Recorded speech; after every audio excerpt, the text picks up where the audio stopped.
Tape mon cul. Avec ta vieille câble blanc-rouge, toi là, gros con. Toi, t'as pas de Ah, câble, on ferme sent ta les gueule. mecs qui ont installé un mode pour avoir la carte. Ouais. Mais non, c'est Optifine. Oh voilà, quel mode de merde, ça c'est pour... Je sais plus qui... Allez hop, ah merde, je suis con, on peut pas casser. Bon allez go. Bon allez, salut tout le monde. Aujourd'hui on se retrouve pour une nouvelle vidéo. On est en compagnie d'Artemix Bonsoir. et de MRQB. Salut. Au revoir. D'accord. On se retrouve pourquoi aujourd'hui? D'accord.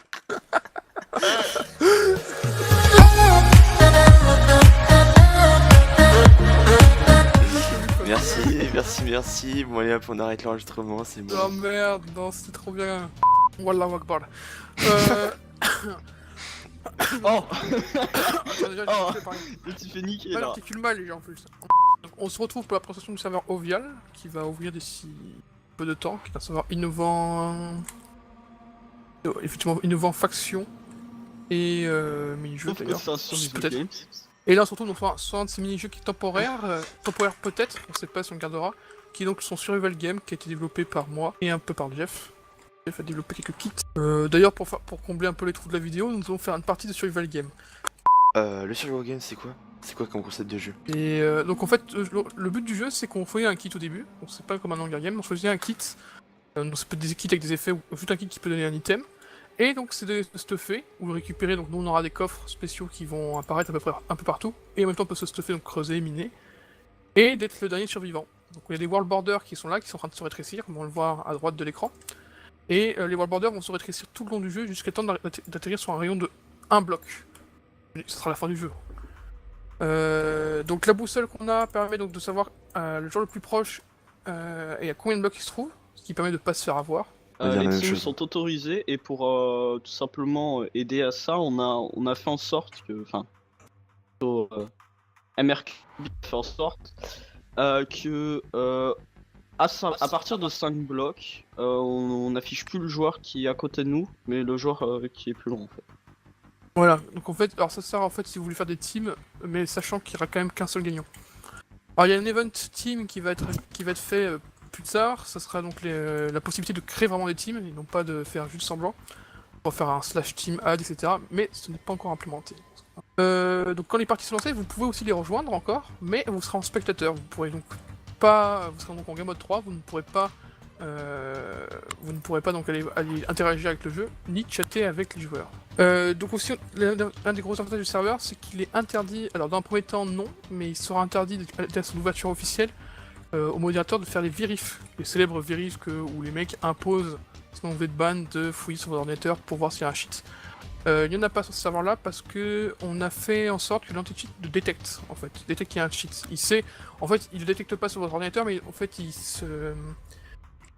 Quand l'anti-cheat prend une décision de ban, donc quand le programme prend une décision de ban, on est sûr à 100% que le mec a triché. Donc au final, il n'y aura pas besoin de vérifier. S'il n'est pas sûr, il préviendra bien sûr un modérateur qui lui fera une vision un peu plus poussée en regardant le joueur, son comportement du joueur. Donc l'anti-cheat est capable de détecter en ce moment l'X-ray. Donc effectivement l'X-ray n'est pas bloqué, il est bloqué, mais à la fois on peut savoir qui X-ray, donc c'est déjà pas mal. Le force field et les autoclics. Voilà, je précise aussi que l'anti-cheat sera téléchargeable sur le site dès qu'il sera terminé. Alors dès qu'il sera terminé, effectivement, il sera téléchargeable. Pourquoi on le met téléchargeable gratuitement? Vous allez me dire, en fait, tout simplement, ça sert à plus il y a de monde qui télécharge, plus l'anti-cheat devient performant. En fait, il va apprendre en fonction des gens qui vont cheat.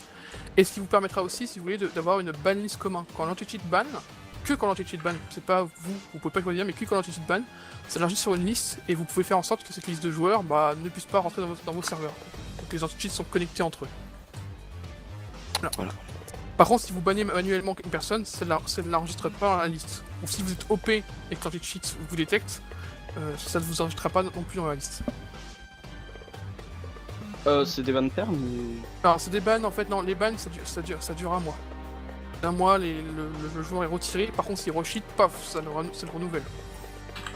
Je précise aussi du coup, venez tous sur le Discord, parce qu'en gros il va y avoir des systèmes d'events. Alors il y a un bot Discord qui est en train d'être développé aussi d'ailleurs, qui est donc relié au serveur, et donc quand il y a un event qui se déclenche, il y a le bot Discord qui vous préviendra qu'il y a une event qui se prépare.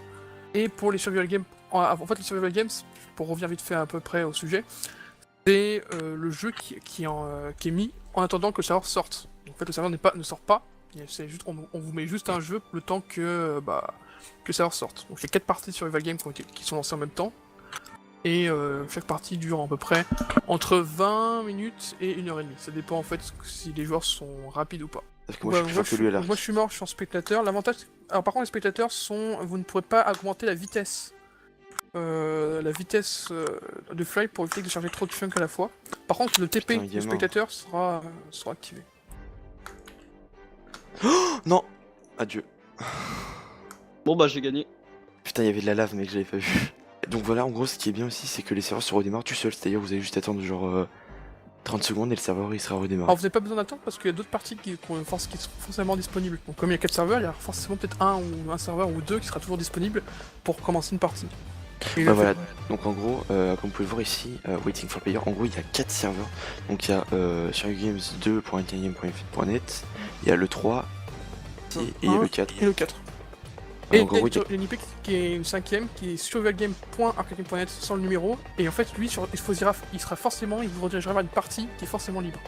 Au bout de 20 joueurs. Alors il faut savoir aussi que pour les partenaires, pour ceux qui veulent devenir partenaires, j'ai proposé un système. Alors on sait pas encore s'il va être appliqué ou pas parce que j'ai en discuté avec vite fait avec Scanum mais très rapidement, donc on donne aussi un peu en background. C'est que si vous voulez devenir partenaire et que vous voulez accéder à tous ces jeux là sur Survival Game, donc vous créez votre serveur et vous voulez linker votre buddy cord au mini-jeu, c'est possible. En gros, pour expliquer un petit peu en langagement informatique, en gros sur votre serveur, vous pouvez directement mettre un mode de jeu qui amène sur nos serveurs. En gros, par exemple avec votre boussole pour vous téléporter à vos mini-jeux, et ben en gros vous pouvez ajouter le nôtre. En gros, il suffit de linker votre. Alors pas le nôtre en soi, mais vous pouvez ajouter directement les jeux. En gros, pas le lobby d'Avial, mais directement les jeux tels que Survival Game, Labyrinthe, Faction. Pour que vos serveurs soient linkés, il faudra juste payer, je crois, c'est 3€ ou 2 par mois. Le prix est pas du tout. Il est pas du tout fait en fait. Genre. Ah ouais, j'ai calculé environ 3 ou 2€ par mois, c'est vraiment que dalle. C'est juste pour financer les machines qui permettent d'héberger ça et c'est tout. Et après, en fait, quand vous payez, donc il y a un programme automatique qui autorise votre IP de serveur à linker ses joueurs. À linker vos joueurs et en fait les joueurs peuvent arriver. On a par exemple le partenaire Jeff Wars, donc je sais pas si vous connaissez sur le serveur, qui lui est déjà linké dessus. Voilà, donc du coup pour rejoindre le serveur, l'IP sera en description. Donc on ouvre ce jour même à 16h. Donc vraiment vous attend tous. Et voilà, bah, du coup je pense qu'on a tout dit. Et on espère vous avoir nombreux. Et donc voilà, pour ceux qui ont des propositions de kits, vous pouvez les dire. Et moi je les développerai dans l'après-midi à vitesse grand V. Comme ça au moins, pour vous donner une idée que c'est vraiment approuvé, bah, une demi-heure après, elle est sortie. Bah du coup merci à tous pour avoir regardé cette vidéo et puis je vous dis à très bientôt pour le prochain aventure. Avant de nous quitter, je sais, juste avant de nous quitter, un truc qui va être implémenté, c'est que quand vous gagnerez une partie, la partie prochaine vous serez VIP, mais que pour la partie prochaine. Un petit peu comme les trucs que Poppy Game faisait là. Pour ceux qui connaissent. Non, c'était comment ça s'appelle? C'était hungergames.net, un truc dans le genre. Du coup c'est tout. Et puis on vous dit à très bientôt pour les prochaines aventures, lol. Venez tous sur le Discord, c'est important. Et voilà, bah à bientôt. C'était Skyrim. Bye bye.